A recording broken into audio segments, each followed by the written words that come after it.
Recordar, pero antes vamos a tener una breve reflexión. Cuando yo digo que vamos a tener una breve reflexión bíblica, mi mujer duda. Dice, ¿breve? ¿Sí? La deformación, ¿sí? Hoy nuestros niños no tienen escuela dominical porque están aquí con nosotros, claro que sí. Muy bien. Ya vemos que cuesta aparcar, ¿verdad? Cuesta aparcar porque ya van llegando las fiestas de todos los años, las famosas Navidades. ¿Sí? Y si hay algo, o yo por lo menos, yo esperaba la Navidad y era algo de lo que más me gustaba de Navidad, aparte de el turrón, las peladillas, que no había clase, eran los regalos. ¿Sí? Así que estamos esperando esta fiesta porque vienen regalitos, y eso gusta a los niños y a los no tan niños. Y esto traía a mi memoria recordar, siempre es bueno recordar, el mayor de los regalos que Dios nos ha dado, su Hijo Jesucristo, y como hemos cantado, esa salvación tan grande que Él nos dio. Amén. Jesús, a través de Cristo, nos regaló lo que nosotros no podríamos haber obtenido por muchas capacidades o por muchas cosas que hubiéramos hecho, ¿sí? Y hoy vamos para todos aquellos que están comenzando a venir a la iglesia, es un mensaje más bien evangelístico, y para los que llevan ya tiempo, recordar, porque la palabra siempre tiene matices, la palabra es viva, la palabra siempre habla, recordar lo que Dios hizo en esa cruz, lo que nos regaló. Luego vamos, a través de los símbolos, a participar y hacerlo más vívido, tal como nos mandó. Yo te voy a pedir que vengas a un pasaje muy conocido en la carta del apóstol Pablo a Efesios, a la iglesia de Éfeso. Ahí en el capítulo 2 vamos a recordar unos versos muy conocidos que creo que también durante estas 2 últimas semanas la he escuchado no sé si un par de veces, pero que lo tengo, estoy dándole vuelta en mi corazón, ¿sí? De hace tiempo. Es un pasaje muy conocido. Yo te voy a hacer énfasis al final en el verso 10, pero vamos a leer del 1 al 10 y vamos a darle una visual rápida, especialmente para aquellos que nos están visitando de hace poco, que están comenzando a escuchar, que están, de alguna manera, el Señor está trabajando en sus vidas y ellos se están dejando, ¿sí? Que de alguna manera, aquellos, como se nos dijo no hace mucho, Pastor Pansardi, están empezando a ensanchar su corazón y a dejar y crear espacios para que Dios haga, ¿sí? Y Dios obre en nuestras vidas. Y dice Efesios capítulo 2, vamos a leer los 10 primeros versos. Y Él os dio vida a vosotros cuando estabais muertos en vuestros delitos y pecados, en los cuales anduvisteis en otro tiempo, siguiendo la corriente de este mundo, conforme el príncipe de la potestad del aire, el espíritu que ahora opera en los hijos de desobediencia, entre los cuales también todos nosotros vivíamos en otro tiempo, en los deseos de esa vieja naturaleza, la carne, como habla la palabra, que no es simplemente lo físico, haciendo la voluntad de esa vieja naturaleza y de los pensamientos, y éramos por naturaleza hijos de ira, lo mismo que los demás. Pero Dios, que rico en misericordia por su gran amor con que nos amó, aun estando nosotros en pecado, nos dio vida juntamente con Cristo. Por gracia sois salvos. Y juntamente con Él nos resucitó y asimismo nos hizo sentar en los lugares celestiales en Cristo Jesús, para mostrar en los siglos venideros las abundantes riquezas de su gracia en su bondad para con nosotros en Cristo Jesús. Porque por gracia sois salvos, por medio de la fe, y esto no es de vosotros, pues es un don de Dios, no por obras, para que nadie presuma, nadie se gloríe. Porque somos hechura suya, creados en Cristo Jesús para buenas obras, las cuales Dios preparó de antemano para que anduviésemos en ellos. Porque somos, vamos a repetir este verso, Dios, hechura suya, creados en Cristo Jesús para buenas obras, las cuales Dios preparó de antemano para que anduviésemos en ellas. Cierra tus ojos. Vamos a rogar que el Señor abra nuestra mente, abra nuestro entendimiento. Señor, rogamos que tu palabra trabaje, obre, cale, Señor, y edifique nuestras vidas, conforme al Espíritu con la cual tú la inspiraste, mi Dios. Señor, yo ruego por todos aquellos que se están acercando a ti, que llevan un tiempo viniendo, escuchando y entendiendo que hay un Dios en los cielos. Y yo te ruego que tu amor a través de esta palabra pueda ser manifestada a todos nosotros, pero especialmente a ellos. Nosotros recordando, los que llevamos más tiempo, la grandeza de ese regalo hermoso. Y ellos, Señor, viendo y entendiendo lo hermoso de ese amor, lo hermosa de esa salvación, Señor. ¿De qué se trata y cuál es el plan maravilloso que tú tienes para nuestras vidas? Muchas gracias, Dios mío, muchas gracias. Bendícenos una vez más a través de tu palabra. Y todo lo pedimos siempre en el nombre de tu Hijo Jesucristo. Amén y amén. Un texto muy conocido, ¿verdad? Y que muchas veces usamos y donde se explica de una manera magistral. Pablo era todo un maestro de la palabra, ¿sí?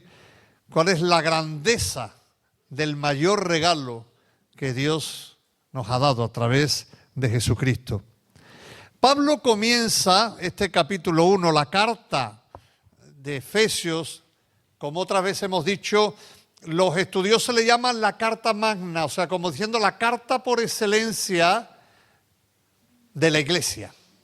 Hay otras cartas donde enfatizan situaciones que edifican, situaciones, enseñanzas, pero aquí te habla los 3 primeros capítulos lo que Dios ha hecho en Cristo. Luego los 3 últimos capítulos, el 4, el 5 y el 6, ¿cuál es esa nueva vida? Porque lo primero que tenemos que entender es que lo que Dios ha venido a traer a nosotros no es una nueva costumbre, no ha venido a renovar tradiciones, no ha venido de alguna manera a que te cambies, aquellos que nos visitan, a que te cambies de religión. No. El asunto de Dios contigo y conmigo, y lo hemos dicho más de una vez, se trata de vida. Dios en Cristo vino a traernos vida, vida abundante. Y la palabra de Dios nos habla, bueno, Pablo aquí te habla de las obras, de la gracia, está hablando de ese tema que ahora también tocaremos de alguna manera rápidamente, pero lo que sí es bueno que tengamos claro es que Dios lo que ha venido a traernos vida. Antes nosotros, como ahora veremos, vivíamos de una manera, pero ahora cuando Cristo viene a nuestra vida, cuando tú de alguna manera por la fe abres tu corazón, le das espacio en tu vida, dejas que Dios empiece a trabajar en ti, lo que te da antes. Andabas de esta manera, como dice, y luego empiezas a andar de otra, porque la vida de Dios te ha transformado, te va transformado. Amén. Y eso es lo que te está diciendo aquí. Los primeros versos nos recuerda cuál era y le recuerda esa comunidad de Éfeso, esa comunidad que está emergiendo. La iglesia estaba comenzando. Y le recuerda allí a los que viven en Éfeso, a los efesios, ¿Cuál era nuestra condición? Y es bueno, déjame decirte, a los que llevamos mucho tiempo, recordar cuál era nuestra condición. Y dicen los versos 1, 2 y 3. Y Él os dio vida a vosotros cuando estabais muertos en vuestros delitos y pecados, en los cuales anduvisteis en otro tiempo, siguiendo la corriente de este mundo, ¿verdad? Y el verso 3, en los cuales también todos nosotros vivimos en otro tiempo, en los deseos de esa vieja naturaleza. Nos vamos a repetir otra vez el texto, los 3 versos. Y lo que te está hablando primeramente, ¿verdad? Primeramente es cuál era nuestra condición. Muchas veces hemos escuchado, ¿verdad? Hemos escuchado, no. Esa persona se ha ganado el cielo.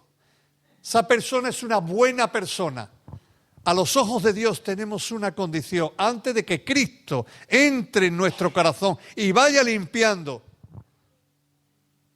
tenemos una condición a los ojos de Dios. Y es una muerte espiritual. Por el pecado que entró en el mundo, nosotros hemos heredado esa vieja naturaleza y ante los ojos de Dios nuestro espíritu está muerto. Esa es nuestra condición. Por eso necesitamos un Salvador. Si no diría, bueno, necesitáis ayuda y entonces Cristo en vez de llamarse Salvador sería llamado ayudador, que también lo es. U otra cosa. Pero tu condición, mi condición, o amigo o amiga que estás viniendo, que te estás acercando a escuchar, nuestra condición delante de Dios es muerte espiritual. Hay una rebelión en nosotros, hay un egoísmo, hay una tendencia que por mucho que hagamos no nos la podemos quitar. Nacemos con ella. Y hemos puesto muchos ejemplos. Y volvemos a repetir ejemplos. Tú al niño que tiene esto lleno de juguetes, su habitación, ¿verdad? Que apenas les hace caso, llega otro niño, le coge un juguete, ¿qué es lo primero que hace el niño? Mío. No sabe compartir. Hay un egoísmo aquí dentro. Y volvemos a repetir el ejemplo. Tú le dices al niño, no metas las manos en el enchufe, que es lo primero que un niño busca hacer. No cojas eso de esa mesa, que es lo primero que el niño tiende a hacer. Eso es algo, esos son pequeños detalles de algo que en nosotros está. En nosotros está. Y eso la palabra de Dios le llama vieja naturaleza, porque el pecado hizo daño. Y Dios sabía dónde estaba el problema. Y lo primero es entender, esa es nuestra condición. Es lo primero que le recuerda Pablo a la comunidad de Éfeso, a la iglesia que estaba comenzando. Esta es nuestra condición delante de Dios. Y es bueno que nosotros, ¿verdad?, entendamos que esa era nuestra condición, pero que cuando hablamos, compartimos, vivimos con otros que no tengan a Cristo en su corazón, esa es su condición. No podemos pedir lo que otro no tiene. Tú recibiste a Cristo. Cristo te transformó. Pero tú no puedes pedir a otro que no tenga Cristo, que piense, que haga lo que tú crees que debe de, que tú lo pienses y lo haces. No. Porque su condición es, como te dice luego la palabra, en la cual vosotros vivíais en otro tiempo, la misma que tú tenías. Y perdemos la memoria. Y llevamos años caminando con el Señor y nos olvidamos. Y muchas veces perdemos lo que es la compasión. No, es que el incrédulo, no, es que él no cree. Y lo vemos. Y como se nos, consciente o inconscientemente, se nos hincha un poquito el pecho. Y ahora veremos que no se te debe de hinchar el pecho, porque esto es una gracia, un regalo. Ahora lo vamos a ver. Así que nuestra condición en los versos del 1 al 3 es, esta es nuestra condición, en los cuales nosotros vivíamos, para que no se nos olvide cuando estemos tratando. Amén. Para que no dejemos de tener una compasión que Dios tuvo con nosotros y que sigue teniendo con nosotros. Y para que no se nos hinche el pecho creyéndonos que somos mejor que otros. Muchas veces, no sé si consciente o inconscientemente, actuamos o pensamos como si fuésemos, perdóname la expresión, y no quiero dañar a nadie, la última Coca-Cola en el desierto. No es que yo tenga la salvación, no, espérate. Lo que Dios comenzó en ti fue un regalo, ahora lo vamos a ver. Un regalo que tú no merecíamos. Y lo que Dios hace diariamente contigo y conmigo es un acto, un regalo de misericordia y de compasión, de una paciencia que tiene con todos nosotros. Y que lo que tienes, no lo tienes porque te lo merezcas. Porque hay una trabada, muchas veces, por decirlo de alguna manera, Roma está tan introducido en la iglesia evangélica que hay conceptos, como aquí está tratando de las obras y la gracia, y olvidamos la gracia, lo hermosa que es. El apóstol Pablo, para ir más rápidamente, nos habla que ante esa condición en la que nosotros estábamos, Dios toma la iniciativa. Eso es lo que nos hablan los versos del 4 al 7, ¿verdad? Cuando dice, pero Dios, como decíamos otras veces, qué buenos son los peros de Dios. Pero Dios, que es rico en misericordia. Y ahora podemos leer del 4 al 7 todo lo que dice. Vamos a simplemente recordar dos de las cosas que dice, de las muchas cosas que dice. Bueno, la palabra de Dios es rica, abundante. Y vemos la motivación, lo que Dios le movió a regalarte esa salvación tan grande. Y dice el verso 4, pero Dios que es rico en misericordia, la misericordia de Dios, ¿verdad? Dice, por su gran amor con que nos amó. Por su gran amor con que nos amó. ¿Sabes por qué tienes ese regalo tan grande? ¿Sabes por qué Cristo vino a tu vida a pesar de ti y de mí? Porque te ama. Porque te ama. Tú por ti mismo no tienes nada que ofrecer que pueda sorprenderlo. Lo que le movió a Dios, como dice en Filipenses, a dejar toda su gloria, a humillarse como se humilló, fue el amor. Por eso Pablo, en el capítulo 3, te está hablando, oro, clamo, pido que el Espíritu de Dios os muestre la altura, la anchura, la profundidad de ese amor que sobrepasa todo entendimiento humano. Tú y yo no llegamos a entender,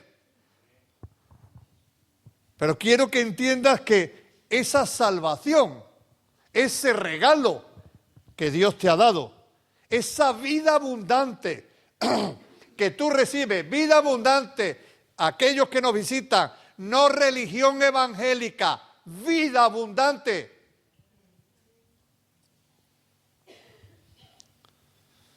Es por puro amor. Te la dio por puro amor, porque te ama. Pero Señor, ¿a mí me ama? Sí, a ti te amo. Yo no lo entiendo, yo sé que tú no lo entiendes. No puedes llegar a entenderlo. Porque el amor que Él tiene sobrepasa nuestro entendimiento. No tenemos capacidad para llegar a entenderlo. Amén. Así que por el amor con que nos amó nos dio vida, ¿verdad? Estando nosotros como estando, vuelvo a repetir en el verso 5, os dio vida, vida, vida. Y ahora es cuando ya introduce porque por gracia sois salvos. Y ahora veremos algo de lo que es la gracia. Y juntamente nos resucitó para mostrar, ¿verdad?, la riqueza. Y nos hizo sentar en lugares celestiales con Cristo Jesús para mostrar la riqueza. Exactamente. Así que lo primero le motiva su amor. Y lo segundo que hace esa salvación tan grande, podemos hablar varias cosas, pero simplemente te voy a citar esto, nos traslada, nos cambia, nos transforma. En el verso 6 vuelve a repetir la expresión, nos sentó en lugares celestiales. El apóstol Pedro lo expresa de otra manera, cuando dice, vosotros sois pueblo escogido, linaje escogido, pueblo, nación santa, etcétera, etcétera. Dice, ¿para qué?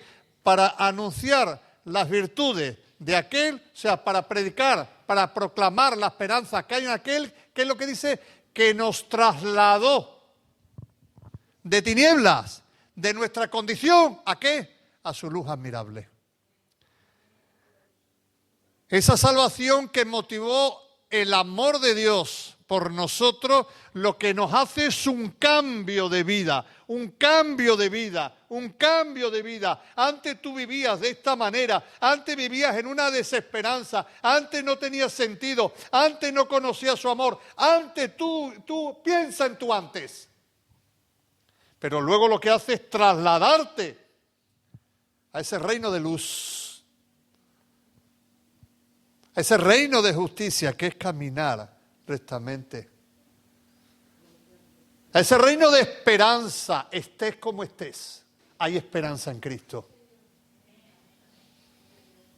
Puso fe en tu corazón y te hace disfrutar de ese amor,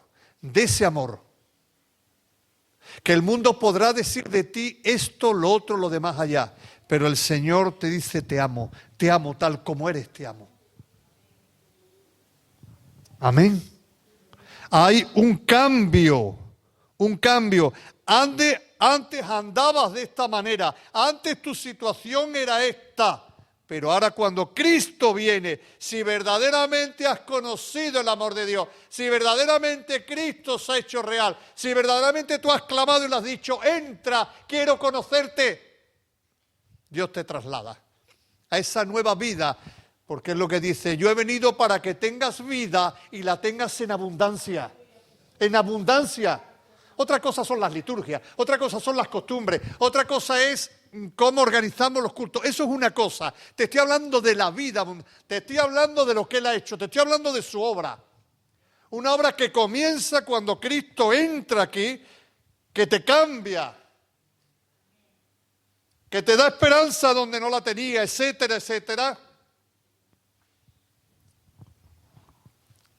Y otra cosa es la religión.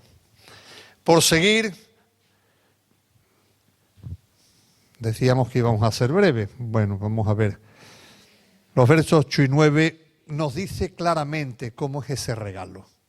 ¿Sí? Nos dice claramente. Sé que nos traslada. Y ahora nos dice en qué consiste, ¿verdad? Claramente. Y los versos 8 y 9 que son muy conocidos, ¿verdad? Porque por gracia sois salvos por medio de la fe, y esto no es de vosotros, o sea, no se trata de vuestras obras, ¿verdad? No por obras para que nadie se gloríe, esto es un don de Dios, eso es un regalo de Dios. Van diciendo los versos 8 y 9. Y solamente aquí decir dos cosas. Los que llevan tiempo ya se supone que lo conocen, los que van poquito a poco conociendo, es bueno que tengan claro esto que les voy a decir. Es por gracia. ¿Qué es la gracia? La gracia es un regalo que tú y yo no merecemos. Eso es una gracia. Eso es la gracia. ¿Hay alguien aquí que sepa lo que es una instancia? Me explico. Cuando tú tienes, eso es un término que los abogados, los letrados, ¿verdad?, pueden manejar un poquito más.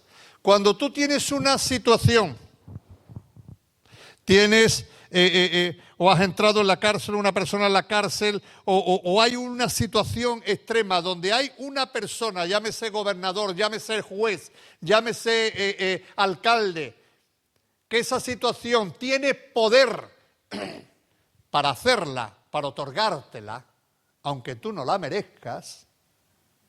Cuando estás solicitando, por ejemplo, un indulto, se llama una instancia donde estás suplicando una gracia, ¿no?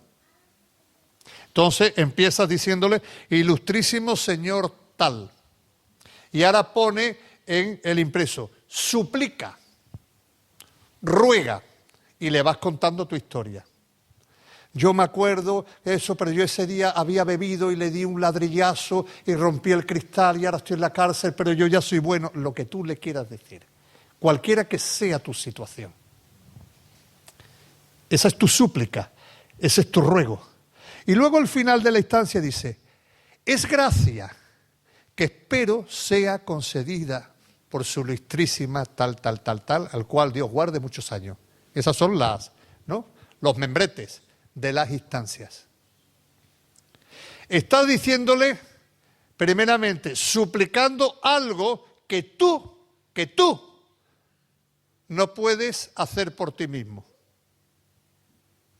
Y le estás pidiendo a alguien que sí tiene el poder para hacerlo. Amén. Es gracia que espero tener. Eso es la gracia. No mereces esa salvación tan grande. No merezco esta salvación tan grande. No merezco que Él lo haya dejado todo, haya ido en la cruz, haya derramado su sangre por amor a mí. Yo eso no lo merezco. Por eso es un regalo. Un regalo que tiene un agente, que tiene un medio o un agente para hacerlo, la fe. Vamos al Evangelio de Juan. En el capítulo 6, mira lo que dicen los versos 28 y 29. Evangelio de Juan, capítulo 6, versos 28 y 29.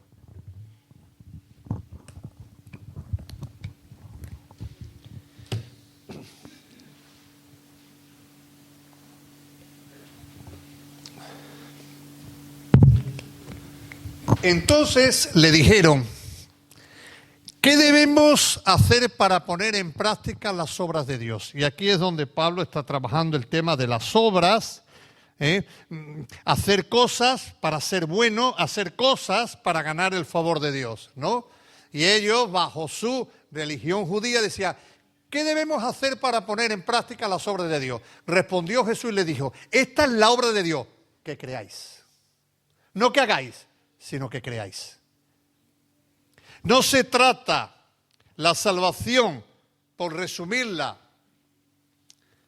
de hacer cosas para ganar el favor de Dios. Se trata de que tú creas lo que Él hizo para regalarte esa salvación. Amén. Para regalártela. Por eso es por medio de la fe. ¿Qué puedo hacer para ser salvo? Cree. Pero déjame decirte algo. Que Jesús es el autor y el que perfeccionó o el perfeccionador de la fe. Aún esa fe la pone en tu corazón para que tú creas. Amén. Como dice aquí, de manera que nadie se gloríe, o sea, no son tus obras, no son tus hechos. De manera que nadie presuma. No es lo que tú mucho hagas, es que tú creas la grandeza de lo que Él hizo por ti. Oye, ¿y qué cosa que las personas prefieren hacer cosas para ganar el favor de Dios que creer en lo que Dios hizo para acercarse a nosotros? ¿Qué cosa, verdad? ¿Cómo está metido el tema de la religión y de las obras? ¿Qué es lo que le dije a aquel carcelero cuando se vio diciendo, ay Dios mío, después de lo que ha ocurrido aquí, ya soy muerto? ¿Qué tengo que hacer para ser salvo? Cree.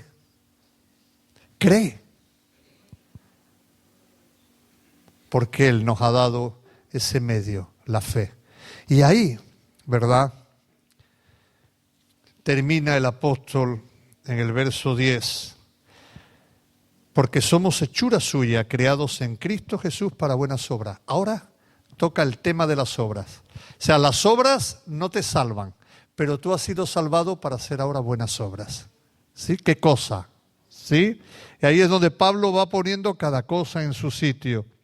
Las cuales, dice, Dios preparó de antemano para que anduviésemos en ellas.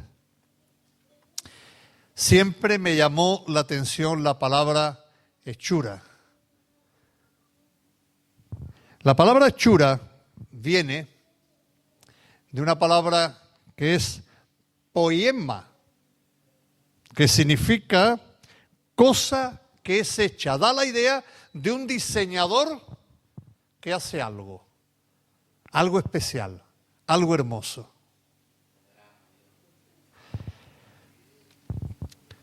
Y aquí lo que está diciendo es que esa obra de salvación no es algo tuyo, es algo que Dios diseñó para ti y para mí a través de Jesucristo. Amén. Y dice, para buenas obras, esa salvación para que anduvieseis, para que anduviésemos en esas obras. Esa salvación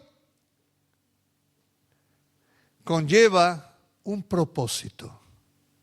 Dios no solamente viene a tu vida y te regala esa salvación, ahora te regala una vida abundante con una serie de obras donde tú, si eres sensible a la voz de Dios, si eres obediente a lo que Dios te dice, Él ya va preparando para que tú camines por ellas. Hay veces que lo entendemos, hay veces que no lo entendemos. Señor, ¿cómo es que estoy pasando esta situación? ¿Esto es tu propósito para mi vida? Pero déjame decirte algo. Recibir a Cristo en el corazón no es una novela rosa a partir de ahora, ¿no? Es más, Él te dice, en el mundo vaya a tener lucha, vaya a tener aflicciones. Confía, yo he vencido. No te dice que no te van a ocurrir enfermedades, situaciones económicas, situaciones familiares, etcétera, etcétera, etcétera. Pero sí te dice, yo voy a estar todos los días contigo. Tú ya no vas a estar nunca solo, ni sola. Amén. Por ejemplo, le voy a pedir al grupo de alabanza, ¿sí?, que suba.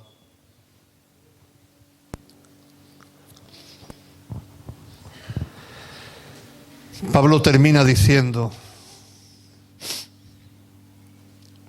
Dios, las cuales esas obras Dios preparó de antemano para que anduviésemos en ellas. Ese anduviésemos es la misma palabra que sale en el verso 2, cuando en el verso 2 nos dicen, los cuales anduvisteis en otro tiempo. Y la idea que nos está diciendo el apóstol Pablo, antes andabais de esta manera, ahora hay unas obras, hay un propósito de vida para ti que has recibido esa salvación para que camines de esta otra manera. Amén. Te cambió la perspectiva. El andar tiene que ver con tu diario vivir. Te cambió los pensamientos. Te transformó el corazón, la manera de ver, la manera de ser, la manera de actuar. Amén. Porque la vida abundante de Dios en ti y en mí te cambia, te transforma. Por eso muchas veces ves una persona, sientes una compasión especial hacia esa persona. Por eso cuando la vida abundante de Dios está en ti, en vez de reaccionar como antes, con un insulto, sabes perdonar. Por eso tantas cosas que te marcan la diferencia en cómo caminabas antes y cómo caminas ahora. Pero eso no son tus méritos, eso no son tus fuerzas, eso no son tus capacidades. Esa es la obra preciosa de Cristo por su Espíritu Santo en tu vida y en mi vida. Cuando Él nos traslada al recibir esa salvación tan grande que Él nos dio. Amén. Y si me puedes acompañar, Marta. Tú y yo caminábamos de una manera, nos encontramos con Él y Él nos cambió. Él nos regaló una nueva vida. No porque hayamos hecho o porque hagamos, volvemos a repetir, sino es un regalo que le motivó su amor. Y el poder de transformación que Él tiene, solamente tiene Él. Un corazón solamente lo cambia Cristo, solamente lo cambia Él. Los esfuerzos humanos no pueden llegar a cambiar una vida. Puedes cambiar hábitos, puedes cambiar una serie de cosas, pero tu esencia, solamente el poder de Dios, que puede transformar esos pensamientos. Dice, el que antes robaba, que ahora ya no robe. El que antes adulteraba, ahora ya no. Y Dios te da el poder para cortar todas esas ligaduras. El que antes no sabía perdonar, no tenía capacidad, ahora perdona, etcétera, etcétera, etcétera.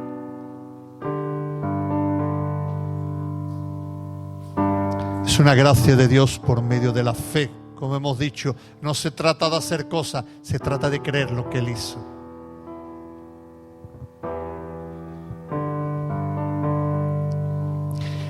La palabra hechura, poema, derivó, cosa hecha, ¿verdad? por ese diseñador perfecto, derivó en lo que hoy conocemos por la palabra poema. Y de manera tan hermosa, Dios te está diciendo que tú y yo somos su poema de amor. ¿Te suena romántico? Nuestro Dios es romántico. Es el Dios, es el amor de los amores.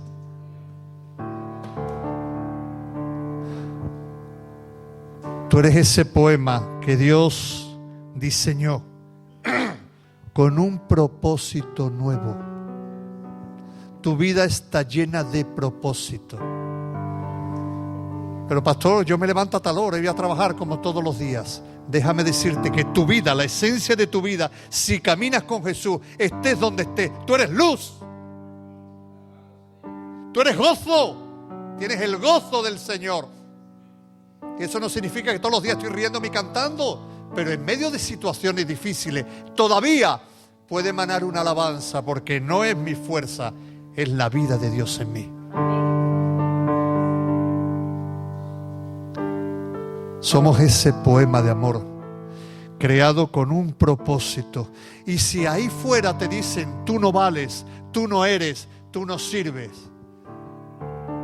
tú sí vales, tú sí eres, tú sí sirves. Porque Dios, para Él, eres un poema de amor. Pero déjame decirte un poquito más sobre ese poema. Sobre ese poeta extraordinario, sobre ese diseñador soberano. La tinta de ese poema fue escrita con su sangre preciosa. Ese poema en la que tú y yo nos convertimos a sus ojos, esa vida grande, la escribió con su vida. En una cruz derramó su vida. Dice la palabra, porque la vida del hombre en su sangre está. Y Dios en esa cruz te estaba diciendo, te amo tanto que te doy mi vida para darte vida. Ese es el asunto de Dios contigo y conmigo. No es otra cosa.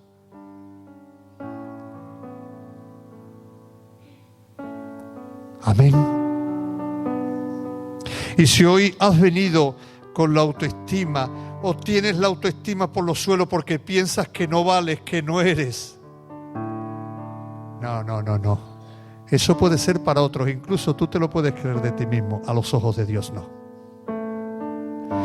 Pastor, yo también hice muchas cosas en la condición en la que estaba, pero Dios me amó tal como estaba y transformó mi vida. La cambió. Y cuando comparto con otro, le comparto de la vida abundante que Dios me da, no de la religión evangélica. Ojo, soy pastor de la iglesia evangélica, las cosas las tengo claras. Pero no predico religión evangélica, predico a Cristo, la vida abundante que hay en Cristo. La vida eterna llena de calidad a pesar de las circunstancias y situaciones que hay en Cristo. Y con una conciencia clara de que fue un regalo que yo no me merecía. Por eso tengo que mirar a otros con la compasión con la que Dios me miró. Y cuando te sientas eso, que no vales, que no eres, recuerda que la tinta con la que se escribió el poema de tu vida a los ojos de Dios fue la sangre preciosa que derramó por ti y por mí. Amén. Y eso es lo que ahora vamos a recordar a través del pan y del vino. Vamos a recordar cómo Él dejó que su cuerpo fuese machacado y como de Él salió hasta la última gota de sangre, hasta el último aliento de vida, por ti y por mí. Yo le voy a pedir a nuestros hermanos Juan y Ana